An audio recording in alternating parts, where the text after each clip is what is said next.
Hello and welcome. There's a quiet, tireless workforce in our gardens, one that often goes unnoticed, yet their contribution is immeasurable. I'm talking, of course, about the humble earthworm. In our raised beds, these creatures are the architects of healthy soil. They burrow and tunnel, creating channels for air and water to penetrate deep into the root zone. One of the most instinctive things a new gardener does is to turn over the soil. There's a deep-seated satisfaction in seeing that dark earth freshly tilled. However, when we do this excessively, particularly with machinery like a rototiller, we are causing untold damage beneath the surface. Imagine your home being put through a blender. That's essentially what we're doing to the earthworm's world. Their intricate network of burrows, which they have painstakingly created, is completely destroyed. The blades of a tiller will slice through worms, killing them instantly. So, the key is to adopt a no-dig or minimal-dig approach. If you need to loosen the soil, use a garden fork. Push it in, give it a gentle wiggle to create air pockets, and pull it out. In our quest for lush, rapid growth, it can be tempting to reach for a box of synthetic chemical fertilizer. They promise quick results, and often they deliver. But this quick fix comes at a terrible cost to the life within our soil. These products are typically made of concentrated mineral salts. When they dissolve in the soil's moisture, they can dramatically increase the salinity of the environment. For earthworms, whose skin is a highly sensitive, permeable membrane, this is catastrophic. It can burn them chemically and dehydrate them through osmosis. The alternative is wonderfully simple and far more beneficial in the long run. Feed the soil, not the plant. Instead of chemical granules, apply a generous layer of well-rotted compost or manure. It's a virtuous cycle that builds soil health year after year. The word pesticide itself should give us pause. It's designed to kill pests. But these chemicals are rarely selective. Broad-spectrum poisons can wreck your raised bed's ecosystem. Earthworms are often the unintended casualties. Rain or watering washes them into the soil. The soil becomes contaminated where earthworms live. Earthworms absorb poisons through their skin as they move. Even sublethal doses can be devastating. Reproduction is disrupted, stunting populations. Embrace integrated pest management. Encourage ladybirds, lacewings, and birds. A healthy garden teeming with life is far more resilient than a chemical-dependent one. Raised beds are often lauded for their superior drainage compared to in-ground gardens. However, it's a mistake to assume they are immune to becoming waterlogged. Built on compacted clay or filled with a dense, low-porosity mix, you get a bathtub effect. Water pours in from the top, but has nowhere to go. The soil becomes completely saturated. Earthworms need oxygen. They don't have lungs.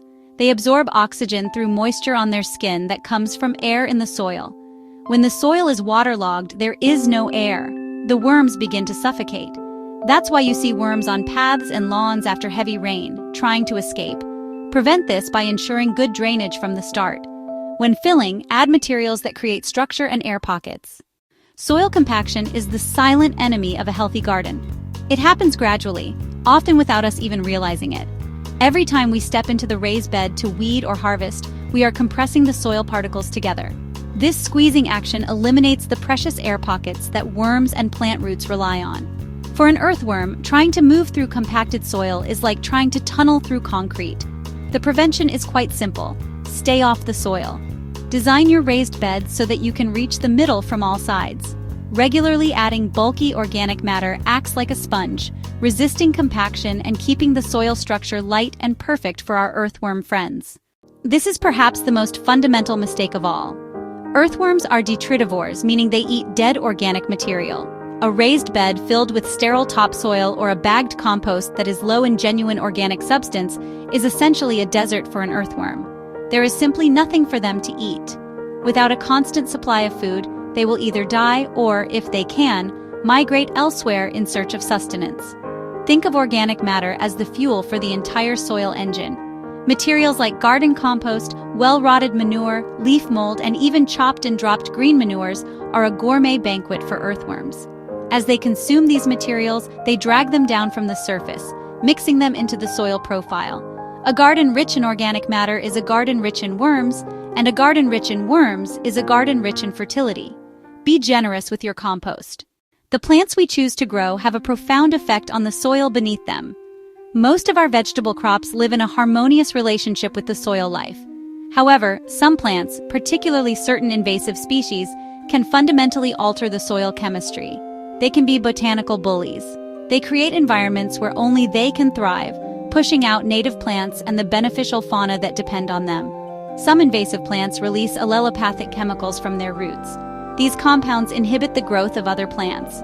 Those chemicals can also be toxic or repellent to earthworms and soil microbes. The key is to plant with awareness. Research plants before you buy them. Favor a diverse range of plants.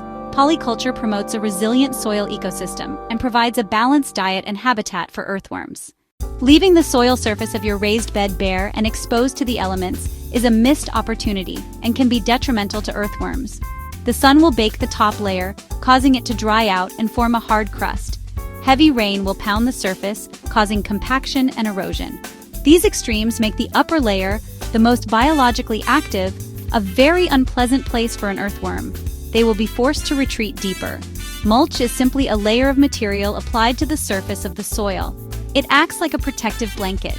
An organic mulch, such as straw, shredded leaves, wood chippings, or lawn clippings, is the best choice for encouraging earthworms. This blanket insulates the soil, keeping it cooler in the summer and warmer in the winter. It also dramatically reduces water evaporation, meaning the soil stays consistently moist. As this organic mulch slowly breaks down, it provides a steady food source and creates the perfect 5-star hotel and restaurant for your earthworm population.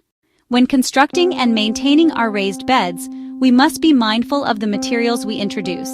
It's easy to reach for modern conveniences, but some can leach harmful substances. For example, using plastic sheeting as a weed barrier beneath the soil is a terrible idea. It creates an impenetrable barrier for earthworms. An even greater concern is using treated wood for the bed itself. Older treated timber contains chromated copper arsenate, or CCA. This contains arsenic, a potent poison. Over time, arsenic can leach into your soil. Earthworms are highly sensitive to heavy metal contamination and will not survive in toxic soil. For a weed barrier, use thick layers of cardboard. It will suppress weeds effectively, then biodegrade, becoming food for your worms. For the beds themselves, use untreated, naturally rot-resistant woods like cedar, recycled plastic lumber, or galvanized steel. By making conscious choices, you ensure your raised bed is a safe and healthy sanctuary, not a toxic trap. We've discussed the dangers of waterlogged soil caused by poor drainage, but it's also possible to create the same deadly conditions by overzealous watering. A hose pouring or watering can overuse moment is a common beginner's mistake. It usually comes from a real desire to care for plants. You see a little wilting on a hot day and immediately rush to drench the soil. Often you give far more water than plants can use. That excess water sinks down, filling air pockets in the soil. The result is an anaerobic environment where earthworms can't survive. Worms are forced to flee to the surface or risk drowning in their burrows. Best practice: water deeply, but infrequently. Give a thorough soaking once or twice a week, weather permitting. Use the finger test to know when to water. Push your finger into the soil. If it comes out dry, water. If moist, wait. Planting the same family of crops in the same raised bed year after year is a practice known as monocropping, and it can lead to a host of problems. Different plants have different nutritional needs.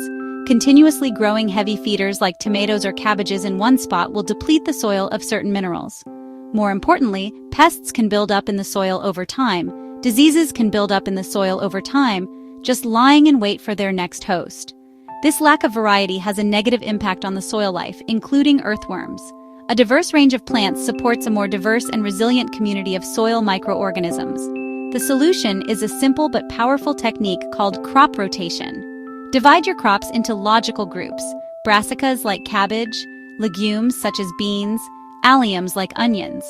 A simple 4-year rotation confuses pests, prevents disease buildup, and creates a thriving earthworm population. Soil pH is a measure of how acidic or alkaline your soil is. It's a scale from 0 to 14. 7 is neutral. Most vegetables, and crucially most earthworms, prefer slightly acidic to neutral soil. Aim for 6.0 to 7.0. Too acidic, low pH, harms earthworms. Too alkaline, high pH, also harms them.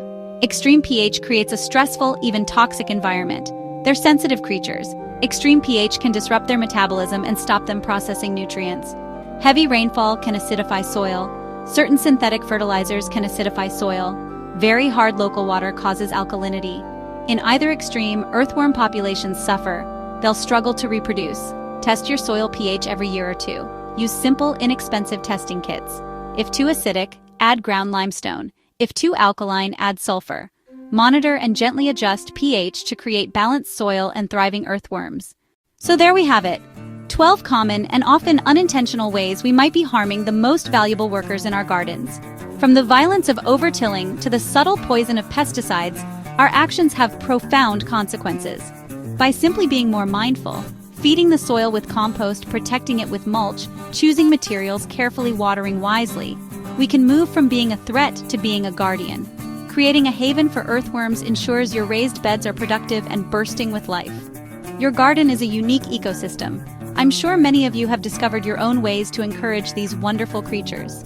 Perhaps you have a favorite type of compost or a particular mulching technique. Please do share your knowledge and experiences in the comments below. The collective wisdom of a community of gardeners is a powerful thing. If you found this journey helpful and want to learn more about creating a garden that works in harmony with nature, then I'd be delighted if you would subscribe. Thank you so much for watching. Now, go out there and make your garden a better place from the ground up.